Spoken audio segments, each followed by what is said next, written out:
With small tube amp combos, the big questions are usually, will you use it and is it a one-trick pony? I can assure you that this amp is not in fact a pony.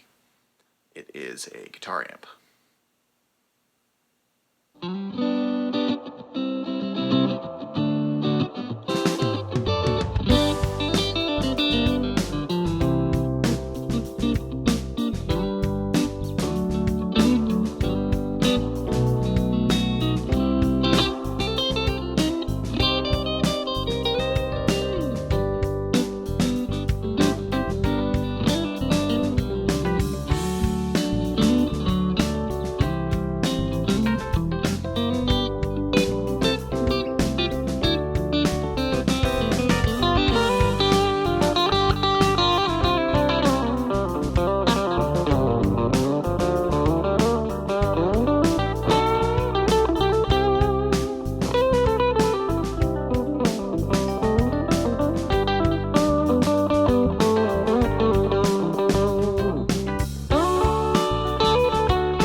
Hey everyone, I'm Jack Fossett and welcome to this demo and review of the Supro 64 Reverb. This is a small tube combo amp that packs tons of features and usability into a very small package while also kind of paying homage to some of the earlier Supros. Now, I do want to say right off the start, this is a sponsored review. I've been working with Supro over the past year plus and really enjoying it as a big Supro fan from before I worked with them, and this is one that I've been dying to get my hands on for a number of reasons, not the least of which just its kind of cool tone and looks and everything.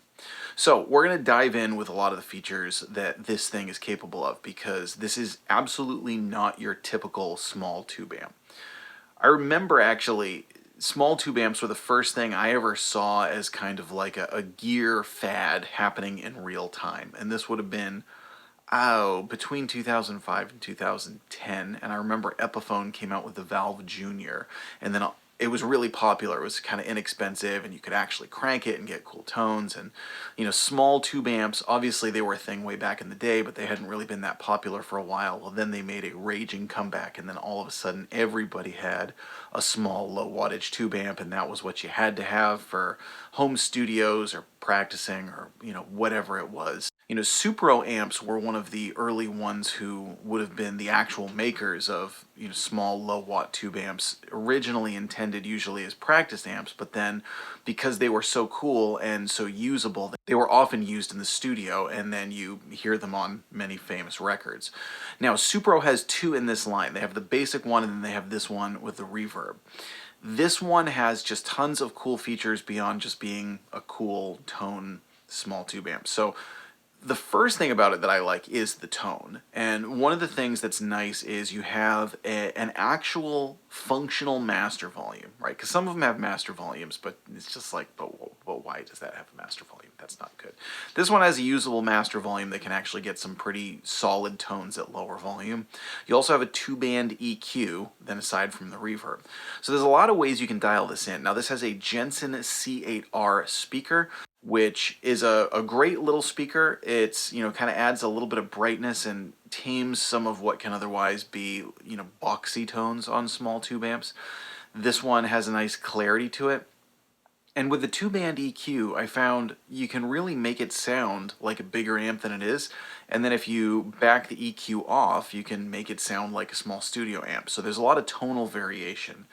Also, you can get some cool drive tones at low volume. I know one of the things that I think was a disappointment for a lot of people with small tube amps is that small tube amps are still actually loud. It's gonna, you know, bother the neighbors if you're in an apartment or if you're a college player playing in a dorm or wherever you are. If you have to manage your volume, they still get loud.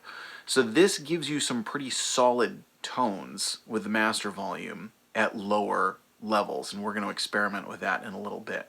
It also sounds really, really cool when you totally crank it and you get the power tubes warmed up. Now, for additional features, this is where it gets really cool. You have 3 different line outs. You have a dry out, you have a reverb out, and then you have a mix out, and then there's a separate mix level knob that's kind of tucked away under the back, and all that goes before the master volume. So what's really neat about that is you can actually use it for silent recording, because you can send the mix out or the dry out to your DAW, and you can then turn the master volume down. You can get your signal going into the computer, or if you're using it for other situations too. But you can get your signal going into the computer, you use it with an IR or whatnot, but basically you can get all those tones kind of coming directly out of the amp, but not out of the amp speaker. So that's a really cool feature. Also, with the reverb out, you can actually use this as a reverb going into another amplifier. You can get just the reverb going into another amp so that you get a dry in your amp and then the reverb kind of going someplace else. Or you can actually just use the reverb in another amplifier, which we're going to do here with a Marshall JVM. I'm going to plug the reverb out into the effects loop of the JVM. No reverb on the JVM. I mean, the JVM has reverb, but like I'm not using the reverb on it. So the reverb that you'll be hearing there is just from the Supro. Then also with a power amp in, there's just tons of cool things that you can do, and way beyond what you would expect for, again, a small tube amp. Now, again, it all kind of goes back to the tone. Is the tone good? I think the tone is good. It's really cool. It has the Supro sound. It has that kind of warm American amp style sound. And I think one of the things that's nice about it, again, the clarity is nice. It doesn't sound boxy. You can make it sound small and boxy if you want, but you don't have to. It has a nice brightness if you want it. It can have kind of a robust low end without getting boomy at all. It's like you can really push the bass and not ever get to a point where it just sounds too muddy and thumpy, again, because it is a small amp. But that lends to a lot of different cool tones, whether you're going for a bluesy tone, a basic clean tone, a jazz tone, or really going all out rock. So what we're going to do now is test out all these different tones. Again, we are going to try it with the reverb going out to the JVM, but then the rest of it we're going to just kind of focus on the tone of the amplifier. So I'm going to give you a couple of different clean tones, a basic clean with the really beautiful reverb that comes with it. I'm going to use the Telecaster for that. The other guitar that I'm using today is a D'Angelico SS Tour XL, and for that I'm also going to use it for some really heavier rock tones, blues tones, and a really nice jazz clean. If you kind of back the treble off, push a little bit more bass, it just gets this really sort of silky jazz clean. Now I will say the clean on this amp is very quiet. It's a small tube amp, it's like it does break up on the earlier side and it's really quiet, but for that it really is, it's very usable in a home setting, very recordable, and sounds really nice. When you push the gain a little bit, you can get into some of those cool blues tone territories. And I'm going to give you a sample of the Telecaster using it with the EQ backed off so you can hear how it sounds like a classic small tube amp as opposed to something that you can make sound bigger. And then what I really want to do and really focus on is I am going to open the amp wide open at the end, which isn't that big a deal when you're talking about a 5-watt amp. By the way, I've seen both things. Some things say it's a 6-watt amp, some say it's a 5-watt amp. I honestly don't know. I don't know that it really matters, but I've seen that places. Anyway, what I want to do is test out the master volume. So what I'm going to do is kind of crank some drive, but then keep the master volume back to a place where it actually would be bedroom or apartment friendly, and then do that back to back with the amp being wide open so that you can hear the difference.